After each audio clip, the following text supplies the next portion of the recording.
L'image se présente donc d'une manière verticale un petit peu. Je pense que c'est le principe de la verticalité des tours.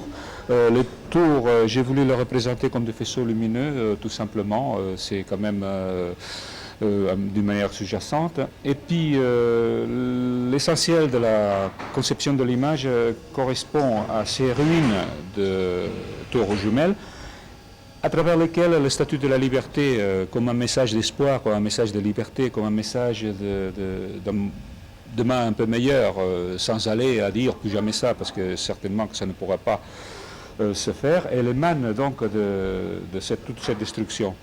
Dans l'image, dans la partie supérieure, j'ai dessiné donc des scènes qui correspondent souvent à des actes que j'appellerais terroristes, c'est-à-dire par exemple quand les Palestiniens ont été expulsés de Beyrouth, quand il y a eu aussi à Varsovie, donc le ghetto de Varsovie, pour faire un peu l'histoire de tout ce terrorisme.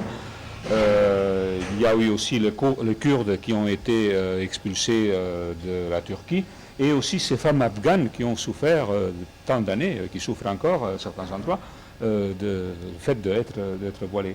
Et surtout, pour contrebalancer cette partie américaine de l'image, j'ai placé un dessin d'après cette illustration qu'on a tous vue à un moment donné, quand il y a eu des bombes américaines qui avaient explosé avec du napalm au Vietnam du Sud.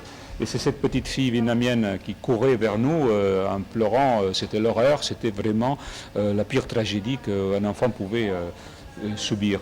Et dans la partie basse, il y a quand même le côté espoir, le côté quand même qui est rassurant de l'humanité, c'est-à-dire l'aide des pompiers, l'aide des bénévoles, tous ces gens-là qui ont donné leur vie pour sauver ce qu'ils ont pu, hélas. Et voilà, et comme je disais, l'image est d'une manière très monochrome, c'est le côté dramatique de cette situation, de cet événement. Voilà en gros cette image, avec les couleurs au pochoir qu'on est en train actuellement d'apposer sur l'image. Il y en a 3 exactement.